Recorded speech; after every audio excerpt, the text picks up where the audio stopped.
नमस्कार। आज के इस एक्सप्लेनर में हम बात करने वाले हैं एक बहुत ही खास विषय पर, किशोरावस्था। जी हाँ, बचपन और बड़े होने के बीच का वो शानदार और कभी-कभी उलझन से भरा सफर। अक्सर लोग इस पर खुलकर बात करने से बचते हैं, है ना? लेकिन आज हम विज्ञान और तथ्यों की मदद से शरीर और मन में होने वाले इस कमाल के कायांतरण को बिल्कुल सीधे और आसान तरीके से समझेंगे। तो चलिए शुरू करते हैं। आगे बढ़ने से पहले जल्दी से देख लेते हैं कि आज के एजेंडे में क्या-क्या है। हम शुरुआत करेंगे किशोरावस्था के पहले कदम से, फिर बात करेंगे शरीर में दिखने वाले बदलावों, यौवन और प्रजनन क्षमता, हमारे मूड और भावनाओं में होने वाले उतार-चढ़ाव, इस दौरान जरूरी पोषण और आखिर में साफ सफाई और सेहत के बारे में। जरा सोचिए, प्रकृति में विकास कितनी दिलचस्प चीज है। जैसे एक छोटे से बीज को एक बड़ा पेड़ बनने और अपने फल देने से पहले समय और सही पोषण की जरूरत होती है ना, बिल्कुल वैसे ही इंसानों को भी जैविक रूप से परिपक्व होने के लिए एक प्रॉपर प्रोसेस से गुजरना पड़ता है। रातों रात कुछ नहीं होता, ये एक बहुत ही खूबसूरत और प्राकृतिक विकास है। तो आइए सबसे पहले बात करते हैं हमारे पहले भाग की, किशोरावस्था की शुरुआत यानी बचपन से आगे का सफर। अब आते हैं दूसरे भाग पर, दिखाई देने वाले शारीरिक बदलाव यानी वो परिवर्तन जो मानव शरीर में प्रत्यक्ष रूप से नजर आते हैं। बचपन के सालों में हमारी ग्रोथ काफी धीमी और एक जैसी स्पीड से होती है, लेकिन जैसे ही किशोरावस्था में कदम रखते हैं, ऐसा लगता है जैसे किसी ने फास्ट फॉरवर्ड का बटन दबा दिया हो। शरीर की लंबाई अचानक से बहुत तेजी से बढ़ने लगती है, शरीर का पूरा ढांचा बदलने लगता है, ताकत बढ़ने लगती है और हम एकदम से एक वयस्क की तरह दिखने लगते हैं। अब यहाँ एक बात को समझना बहुत बहुत जरूरी है। हर व्यक्ति का शरीर अलग होता है। किसी की लंबाई बहुत जल्दी बढ़ जाती है तो किसी की थोड़ी बाद में। और पता है क्या, ये सारी चीजें बिल्कुल नॉर्मल है। इन बदलावों का समय या तरीका हर किसी के लिए अलग हो सकता है और इसमें कोई भी घबराने वाली बात नहीं है। अगर हम सबसे आम बदलावों की बात करें तो अचानक से लंबाई का बढ़ना, लड़कों के कंधों का चौड़ा होना, लड़कियों में स्तनों का विकास और शरीर व चेहरे पर बालों का आना शामिल है। और एक और चीज जिसने हम में से कईयों को परेशान किया होगा, मुहासे या पिंपल्स। इस उम्र में स्किन से तेल का स्राव बढ़ जाता है, जिसकी वजह से ये पिंपल्स निकल आते हैं। पर जैसा कि हमने पहले कहा, हर कोई अपनी रफ्तार से इन बदलावों से गुजरता है। चलिए आगे बढ़ते हैं हमारे तीसरे भाग की तरफ, यौवन और प्रजनन क्षमता, यानी वो बड़े जैविक मील के पत्थर जो शरीर के अंदर हो रहे हैं। बाहर दिखने वाले बदलावों के अलावा शरीर के अंदर भी बहुत कुछ चल रहा होता है। इसी दौरान द्वितीयक यौन लक्षण सामने आते हैं। सरल शब्दों में कहें तो लड़कों की आवाज का भारी होना या शरीर पर बालों का आना, ये वो प्राकृतिक संकेत हैं जो बताते हैं कि शरीर अब वयस्क होने और प्रजनन के लिए खुद को तैयार कर रहा है। ये प्रकृति का एक बेहतरीन मास्टर प्लान है।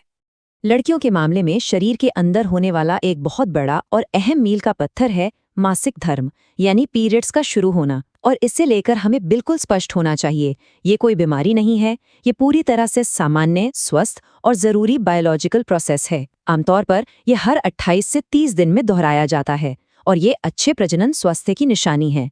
समाज में पीरियड्स को लेकर कई तरह की वर्जनाएं या मिथक फैले हुए हैं, लेकिन विज्ञान हमें साफ साफ बताता है कि इन बातों का कोई आधार नहीं है। हमें इस बेमतलब की शर्म को पीछे छोड़कर एक वैज्ञानिक सोच अपनानी होगी, तभी तो हम एक ऐसा समाज बना पाएंगे जो खुलकर एक स्वस्थ जीवन को बढ़ावा दे सके, है ना?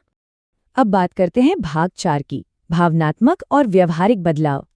शरीर के साथ साथ किशोरावस्था के दौरान हमारा मन भी एक अलग ही सफर पर होता है। कई बार ऐसा महसूस होता है कि हम अचानक से बहुत खुश हैं और अगले ही पल बहुत उदास। ऐसा इसलिए होता है क्योंकि इस उम्र में हमारा दिमाग बहुत तेजी से विकसित हो रहा होता है। मूड में उतार चढ़ाव और बहुत गहरी भावनाएं महसूस होना एकदम आम बात है। कई बार ये सब बड़ा कंफ्यूजिंग लगता है, लेकिन इन भावनाओं को सही दिशा दी जा सकती है, जैसे कि संगीत, डांस या खेलों में शामिल होना या फिर सामाजिक कार्यों से जुड़ना। ये सब खुद को पहचानने और अपनी एनर्जी को सकारात्मक दिशा में मोड़ने के शानदार तरीके हैं। तो शरीर और मन की बात हो गई। अब आते हैं भाग 5 पर, तेजी से विकास के लिए पोषण। आखिर इस बड़े बदलाव के लिए शरीर को ईंधन भी तो चाहिए। चूंकि शरीर इतनी तेजी से बदल रहा है, इसलिए उसे सही और भरपूर पोषण की जरूरत होती है। हड्डियों को मजबूत बनाने के लिए दूध, दही और पनीर जैसी चीजों से कैल्शियम और प्रोटीन मिलना चाहिए। और हाँ, दिन भर एनर्जी से भरे रहने और खून की कमी से बचने के लिए आयरन बहुत जरूरी है। इसलिए पालक, राजमा और किशमिश जैसी चीजों को अपनी डाइट का हिस्सा बनाना बिल्कुल मत भूलिए। अब हम इस एक्सप्लेनर के आखिरी हिस्से यानी भाग 6 पर पहुंच गए हैं, स्वच्छता और भलाई, जिसमें हम आत्म देखभाल और सामाजिक समर्थन की बात करेंगे। किशोरावस्था में एक और चीज होती है, पसीने वाली ग्रंथियां बहुत ज्यादा एक्टिव हो जाती हैं। इसीलिए खुद को फिट रखने के लिए सिर्फ खेलना कूदना ही काफी नहीं है, बल्कि साफ सफाई का ध्यान रखना भी बेहद जरूरी है। खासकर अंडर आर्म्स और प्यूबिक एरियाज को अच्छे से साफ रखना चाहिए ताकि शरीर किसी भी तरह के संक्रमण से बचा रहे।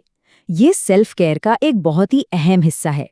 इसी तरह मासिक धर्म के दौरान स्वच्छता का ध्यान रखना भी उतना ही जरूरी है। हेल्थ और कंफर्ट के लिए सैनिटरी पैड्स या साफ कपड़े वाले पैड्स का इस्तेमाल करना चाहिए। इस्तेमाल के बाद उन्हें अखबार में लपेटकर सही तरीके से डस्टबिन में फेंकना चाहिए।